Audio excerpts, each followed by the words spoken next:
Excuse me. On the good side naman, ito naman grabe. Ito yung mga blessings, guys. For some of you, may mga magagandang pagbabago, changes sa buhay mo na itong mga pagbabago na to, magdadala ito ng blessing sa inyo at saka tagumpay. Ito yung sinasabi kanina na peaceful resolution. So, sa mga kapiksi natin na nagdadanas ng mga problema, pagsubok or challenges, huwag kayong mag-alala kasi may mga solusyon na dadating sa mga problema.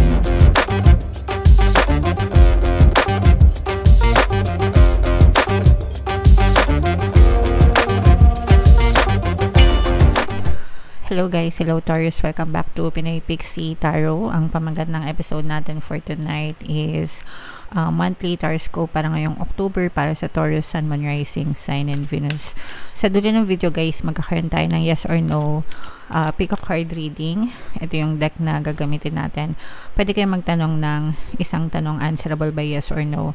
Tapos titingnan natin yung sagot ng tarot sa inyo. So sa dulo ng video yan guys, kaya make sure na tapusin nyo yung video. So, unahin natin to. Tingnan natin yung mga mensahe sa inyo ng inyong mga gabay. Wow! So, we have peaceful resolution. We have get more information mga kapiksi. And another one, communicate clearly. Napakaganda ng messages para sa inyo. Unahin natin ito guys. Peaceful resolution. Ibig sabihin nito guys, kung may mga problema kayo na pinagdadaanan, no? Malapit nang masolve yung mga problema nyo and si universe yung magbibigay sa inyo ng mga solusyon sa problema nyo. Ganun naman talaga yun guys. Sa kanya naman talaga nanggagaling yung mga solusyon. Basta palagi lang kayong magdasal mga kapiksi and hindi naman kayo papabayaan ni universe. So wag kayong mawawala ng pag-asa guys. Even if you don't feel na parang naging okay na ang lahat, parang feeling mo wala nagbabago, walang changes, sometimes parang gusto na nating sumuko, no? But don't give up mga kapiksi. Just continue on persisting, magdasal lang, and definitely magigising ka na lang one day, no? Na solve na yung mga problema nyo guys. Okay?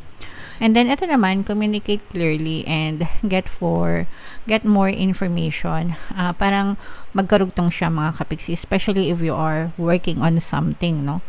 Kung meron kang mga pinaplano or meron kang binabalak na gawin sa buhay mo or meron kang binabalak na pasukin, ganyan. Make sure na makipag-usap kayo na maayos sa mga negosasyon, sa mga kailangan kausapin, and alamin muna lahat ng impormasyon na mga pinapasok nyo. Magtanong para hindi kayo nalilin lang, okay? Huwag kayong magpalansi guys. Ibig sabihin na huwag magpalansi, huwag magpa-loko. Iba pa rin yung may alam mga kapiksi. So make sure na sa part nyo, kasi sa part ni universe, binibigay lang naman niya sa atin yung mga opportunities na pwede nating i-explore, no? Para makatulong sa buhay natin. Pero ikaw pa rin yung kikilos, ikaw pa rin yung gagawa ng paraan, di ba? Para maging ma-okay ang lahat para sa'yo. So, pag-aralan lahat ng opportunities, huwag magpadalos-dalos sa pagdidesisyon. Take time, pag-aralan, ganyan, para hindi mapahamak. Okay? Alright. So, comment down below, guys, if feeling nyo nakaresonate kayo dyan sa message na yan. So, shuffle natin to. Tingnan natin hanapin natin yung energy ng Taurus. Habang sinashuffle ko to guys, panoorin nyo muna yung video natin regarding sa ating paano mag-manifest ng abundance video course. Kapiksi, sawa ka na ba sa mga struggles at hirap sa buhay mo? Masipag ka ba at masikap sa buhay ngunit hindi ka pa rin umaasenso? Ilang beses ka na bang nag-attempt mag-negosyo at mag-invest pero palagi ka pa rin nalulugi? Sa pagkakataon na ito ay maaaring may subconscious beliefs ka na nagiging balakid sa iyong pag-unlad at pagyaman. Introducing, paano mag-manifest ng abundance video course. Dito ay matututunan mo ma-overcome ang mga balakid mo para tuluyan ka ng umunlad, umasenso, sumagana, maging matagumpay, successful at maswerte sa iyong kabuhayan, pera, trabaho, negosyo sa labi at kaperahan ng bonggang-bongga. Dali, mag-send na ng email sa pinoypixie@gmail.com at simulan na ang iyong pagyaman ngayon. Alright, so sa lahat ng gusto mag-avail ng course guys, meron tayong promo for September. Magbibigay tayo ng 500 pesos na discount until September 30. So mag-avail na kayo guys, sobrang ganda. And meron din tayong bagong course, paano mawala ang third party at magkaroon ng harmonious na relationship. Para mawala yung mga kabit na mga jowa nyo guys. 20% discount naman yan until September 30. So i-avail nyo na guys, sobrang ganda. Grabe, sobrang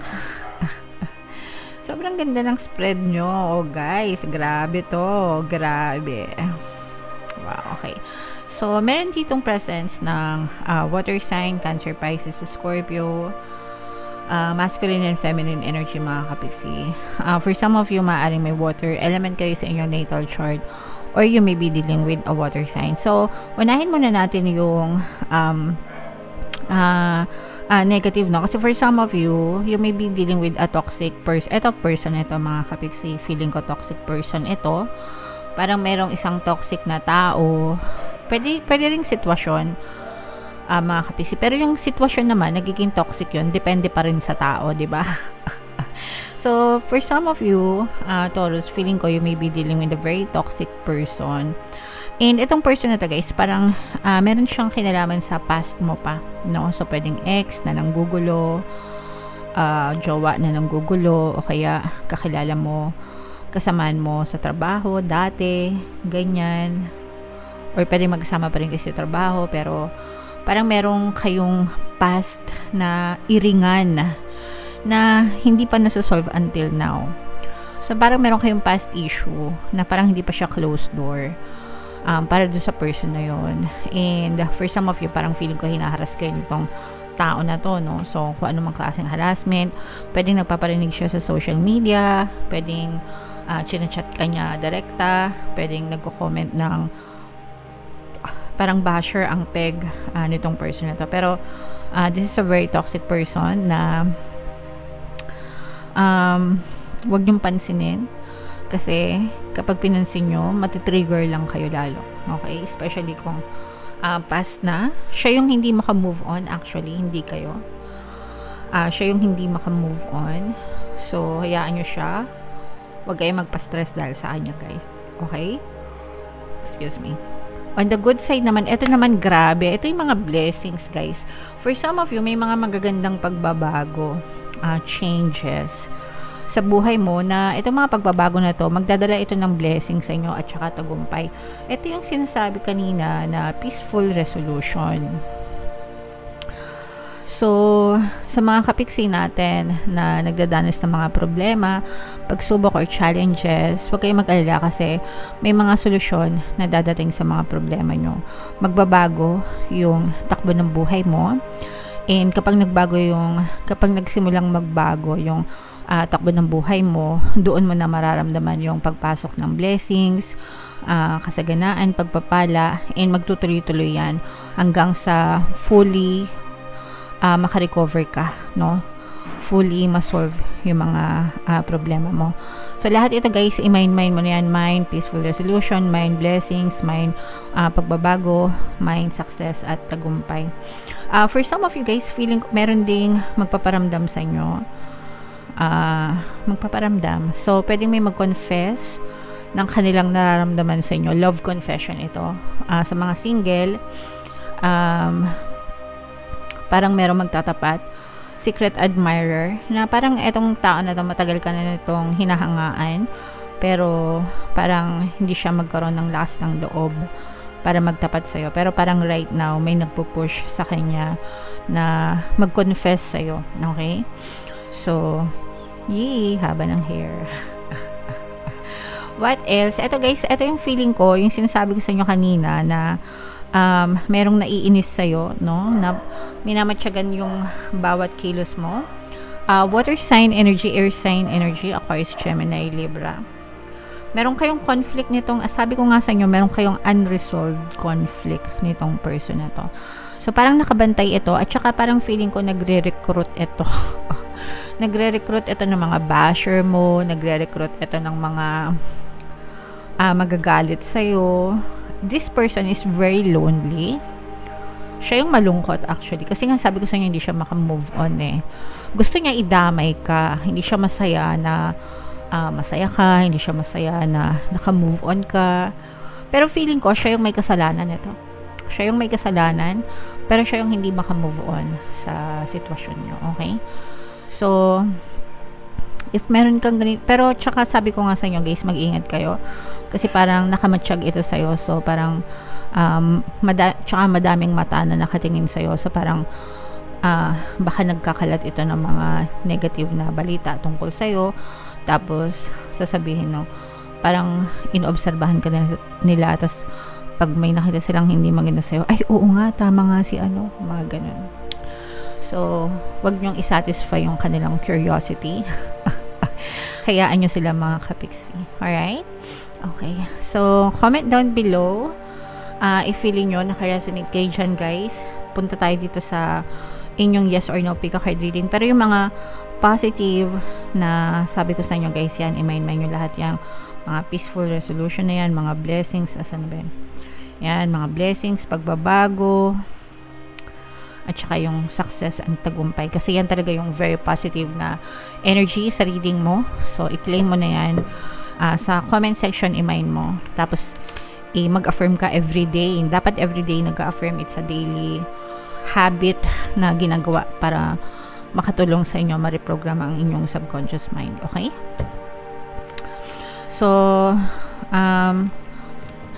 itanong nyo sa isip nyo yung tanong na gusto nyong malaman for October. And then, pili kayo ng isang card para sa sagot. Habang sinashuffle ko ito guys, meron tayong exclusive membership program dito sa ating channel. Sa lahat ng gusto mag-join, i-click nyo lang yung join button dito sa description box o kaya dito sa taas. Ilalagay natin yung link. Once na member na kayo guys, magkakaroon kayo ng access sa mga exclusive videos natin. Ayusin natin yan guys. Using the power of your subconscious mind and law of attraction. So, yeah. So, huminga ng malalim. Tapos, itanong nyo sa isip nyo kung ano yung tanong nyo. And then, pili kayo ng isang card. So, ito yung card 1, card 2, card 3. Kung card 1 ang napili mo, ang sagot sa tanong mo ay no. Yes pala. Malabo yung mata ko. This is a yes. Kung card number 2, yes din.